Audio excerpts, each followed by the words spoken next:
Good evening, students. Students, in the previous video, I told you about the software system and application systems. So today we will read which is your main chapter, which is the main syllabus, that is your programming language, programming in C language. So as you all know, students, आज के time में technology का जो time चल रहा है हमारा, सभी टेक्नोलॉजिकल डिवाइसेस को चलाने के लिए हमें उस डिवाइस को उसी की भाषा में समझाना होता है। ठीक है, हम उस डिवाइस को क्या कमांड दे रहे हैं और डिवाइस को वो काम कमांड के अकॉर्डिंगली ही करना होता है। हम जो भाषा बोल रहे हैं, जो समझ रहे हैं, उसका मतलब जो भाषा हम बोलते हैं, समझते हैं, वो मशीन वो भाषा नहीं समझती। मशीन को अपनी भाषा देनी पड़ती है जिसको वो इजीली समझ पाए और उसके अकॉर्डिंगली ही वो रिएक्ट कर पाए। तो वो भाषा कौन सी होगी जो मशीन समझती है? वो होती है हमारी, जैसे सी होगी, C++ होगी, इसके अलावा जावा होगी, लाइनक्स होगी। ये सारी लैंग्वेज डेवलप हुई है। ठीक है, तो जैसे हमारी जो सी लैंग्वेज है, सी लैंग्वेज डेवलप हुई है, डेनिस रिचे ने इसको बनाया है 1969 एंड 1973 में।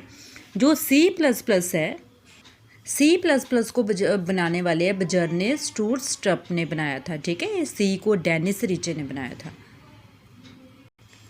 अब जो मशीन है, मशीन एक प्रकार के इलेक्ट्रॉनिक डिवाइस होते हैं।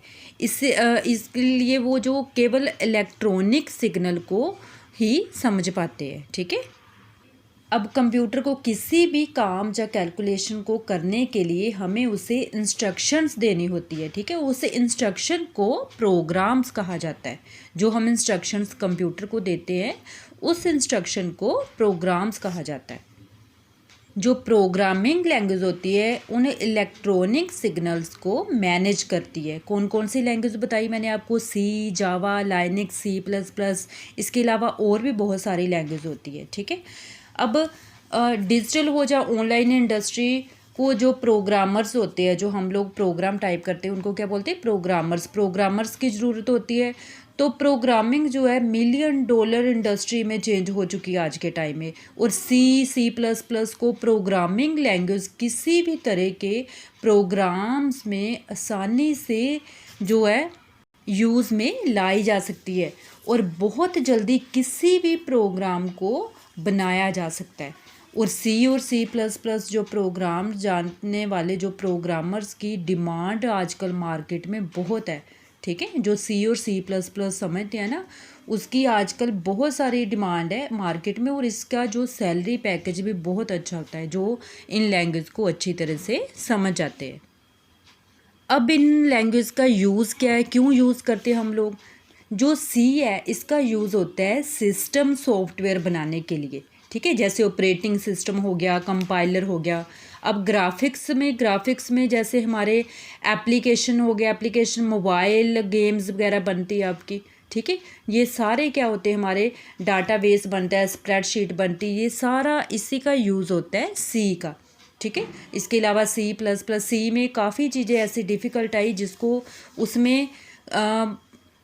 उसमें ऑब्जेक्ट ओरिएंटेड प्रोग्रामिंग को ऐड किया गया। ठीक है, जैसे विजुअल ग्राफिक्स इंटरफेयर को ऐड किया, इंटरफेस वगैरह थे उनको ऐड किया गया।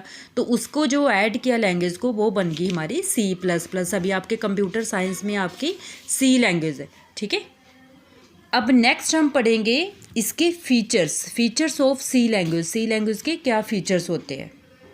जैसे आपके सामने ये डायग्राम बनी हुई है, डायग्राम के अकॉर्डिंगली आपने कॉपी में नोट करना है। और इसके फीचर्स जैसे सबसे पहले फर्स्ट फीचर लिखा हुआ सिंपल।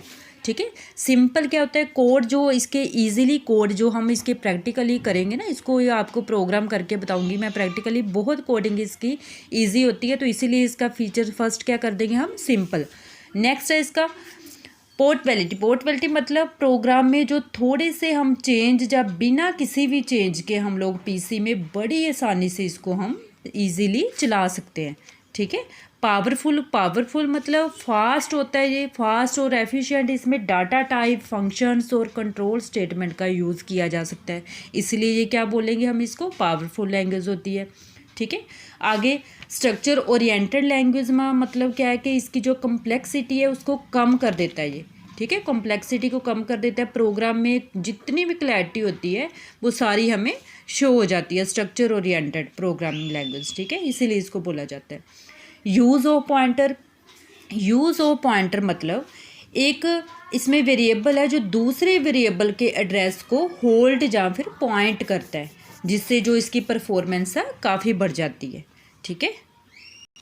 इसको मिडिल लेवल लैंग्वेज भी बोलते हैं। मिडिल लेवल लैंग्वेज और लो लेवल, इसको लो लेवल लैंग्वेज भी बोल सकते हैं, ठीक है। इसमें जो application software and system software बड़ी आसानी से इसमें बनाए जा सकते हैं, इसीलिए इसको मिडिल लेवल लैंग्वेज भी बोलते हैं। केस सेंसिटिव, केस सेंसिटिव अगर हम जैसे मान लो कोई कोडिंग करे, कोडिंग में अगर हम कोई अपर केस लोअर केस में लिखते हैं तो उसमें कोई भी हमें जो प्रोग्राम में कोई भी उसका इफेक्ट नहीं पड़ता, ठीक है। अब लो लेवल अपना अपर केस और लोअर केस दोनों में आप इसको कर सकते हो, तभी इसको बोलते हैं एक केस सेंसिटिव लैंग्वेज होती है। नेक्स्ट है मॉडुलैरिटी। मॉडुलैरिटी में क्या होता है कि कितने सारे फंक्शंस में इसको हम बांट सकते हैं, इजीली हमें रीड करने में राइट करने में इजी होता है, तो इसलिए इसको मॉडुलैरिटी इसकी होती है। जर्नल पर्पस लैंग्वेज होती है। जर्नल पर्पस लैंग्वेज मतलब सिस्टम प्रोग्राम से लेकर फ़ोटो एडिटिंग सॉफ्टवेयर तक हम इसमें यूज़ कर सकते हैं, ठीक है, तो इसीलिए इसको बोलते हैं कि जर्नल पर्पस लैंग्वेज होती है। एक्सटेंसिबल, एक्सटेंसिबल मतलब समय के साथ इसको हम लोग चेंज भी कर सकते हैं, ठीक है। So today we complete the features of C language, ठीक है। How we type C language in computer. In the next video I will tell you this by practical coding. Thank you बेटा।